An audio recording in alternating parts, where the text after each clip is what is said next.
आपकी जो मैट्रिक्स जो ग्रिड फॉर्म कर रहे हैं वो किस फॉर्म में है, दैट डिपेंड्स कि हमारा नंबर क्या आने वाला है। बट हमारे पास जो नंबर गिवन है लेफ्ट हैंड साइड वो 2 डिजिट नंबर है, तो the sum of A B and C is 13। Last class में बेटा हमने चैप्टर किया था नंबर प्ले और उसका सारा थ्योरी पार्ट कर लिया था जिसमें क्रिप्टेरिज्म लास्ट टॉपिक था। आज इस चैप्टर के क्वेश्चंस की प्रैक्टिस करेंगे, ठीक है। तो फर्स्ट क्वेश्चन है,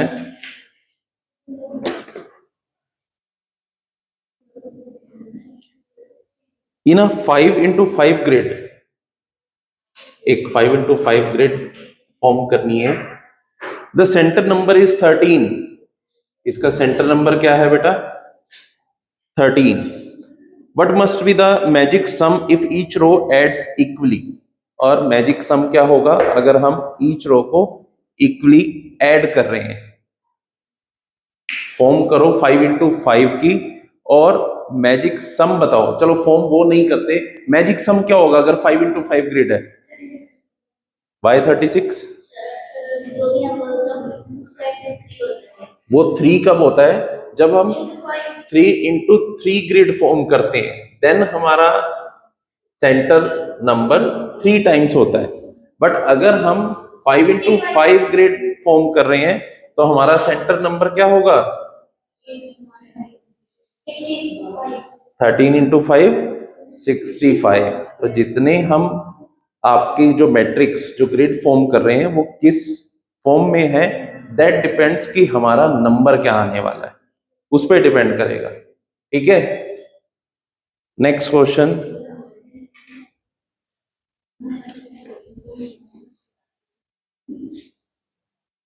थोड़ा रीजनिंग से रिलेटेड है।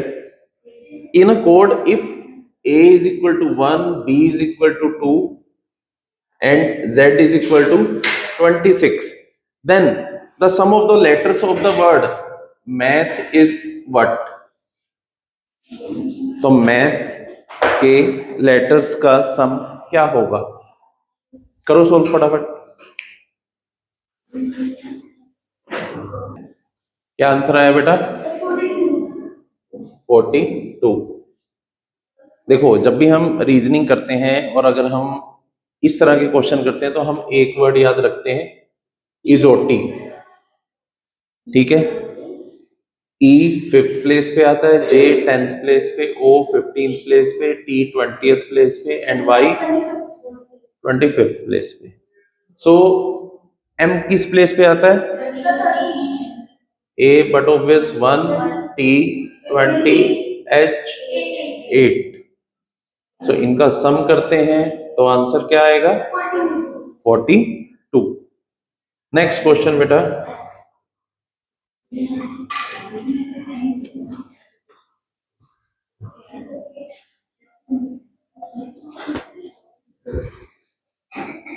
if AB plus AB plus AB is equal to triple C, then the maximum possible sum of A, B and C is what? What is the maximum possible sum of A, B and C? करो पहले, फिर मैं तुम्हें options बताऊंगा, पहले try करो।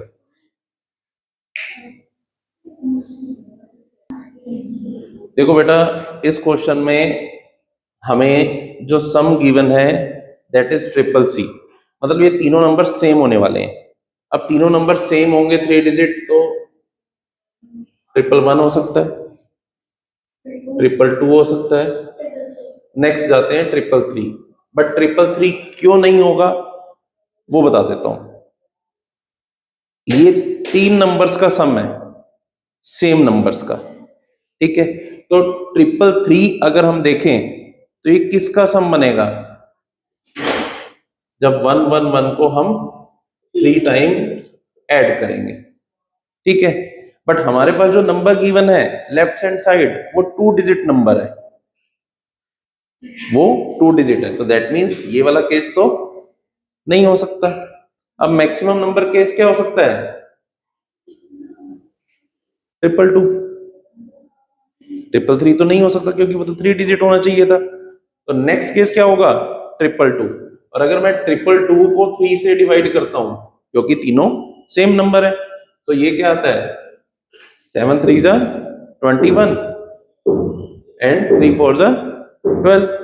तो आपका ए बी क्या होना चाहिए 74 प्लस 74 प्लस 74, दैट इज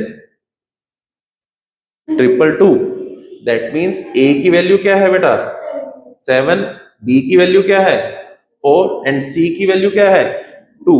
तो 7 plus 4 11 plus 2, so the sum of A, B and C is 13। समझ आया? कर लो इसे अपने आप।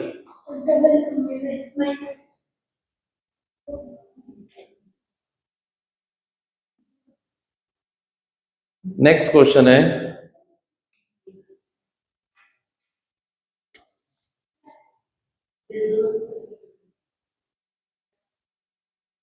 5A9 plus 3B7 plus 2C8 is equal to 1114, then the maximum value of C is, तो C की maximum value क्या हो सकती है वो हमें फाइंड आउट करना है। We are given with this statement.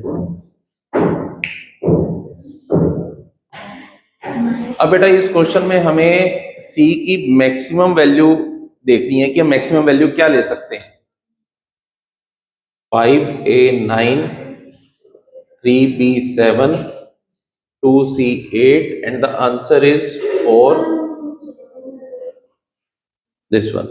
ठीक है, 9 प्लस 7 16 प्लस 8 24 4, देन यहाँ पे 2 और यहाँ पे आ रहा है 1।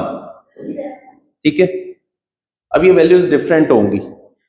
अब मान लो हम C की मैक्सिमम वैल्यू लेना चाह रहे हैं और हम C की वैल्यू ले रहे हैं 9, सपोज हमें तो मैक्सिमम चाहिए।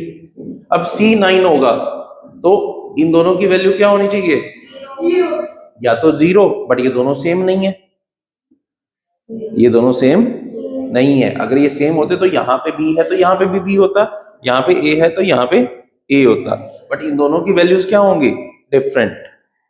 तो अब C की वैल्यू मैं 9 तो नहीं ले पा रहा हूं, तो मैं C की वैल्यू क्या लूंगा 8, और अगर C 8 है तो 8 प्लस 2 10, देन अब एक 1 होना चाहिए और एक 0।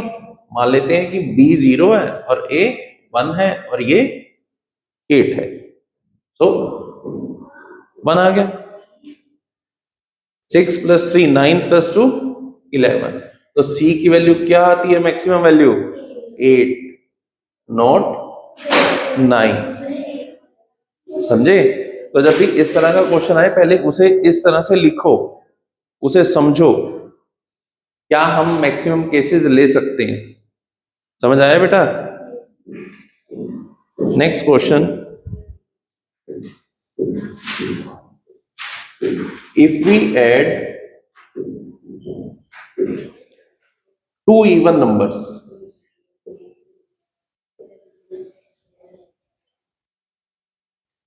and subtract the result from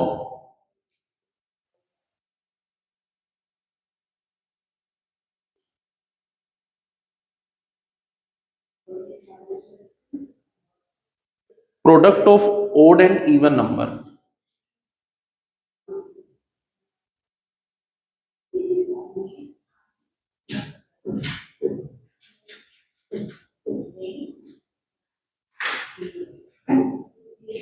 the parity of result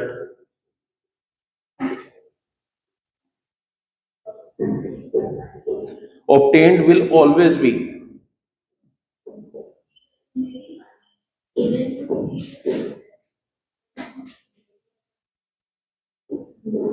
odd even prime और what। करो ट्राई एक बार। पहले बेटा क्वेश्चन को ध्यान से पढ़ के ना, हमें जल्दी नहीं करनी है आंसर करने की, कोई रेस नहीं है भी कौन पहले आंसर देगा कौन बाद में देगा, हमें करेक्ट आंसर देना है, वो ज्यादा इंपॉर्टेंट है। तो एक बार क्वेश्चन को पहले स्टेटमेंट को पढ़ा करो, हो सकता है आंसर हमारा ठीक हो बट हो सकता है गलत भी आ जाए। समझे? तो पढ़ो एक बार क्वेश्चन। इवन आ रहा है बेटा आंसर।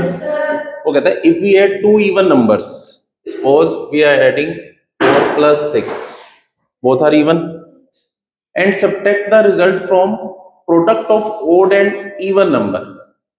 और हमने कोई ओड और इवन नंबर का प्रोडक्ट किया तो वो हमेशा क्या आएगा, इवन आएगा। जैसे 4 × 5 अगर हम करते हैं, आंसर इज 20, 20 - 10, सो आंसर हमेशा क्या होगा, इवन। समझे बेटा? How many even numbers are there between 1 and 31? How many even numbers are there in between 1 and 31? करो, इजी है बेटा। कितने नंबर ऑफ इवन नंबर्स होंगे? 50।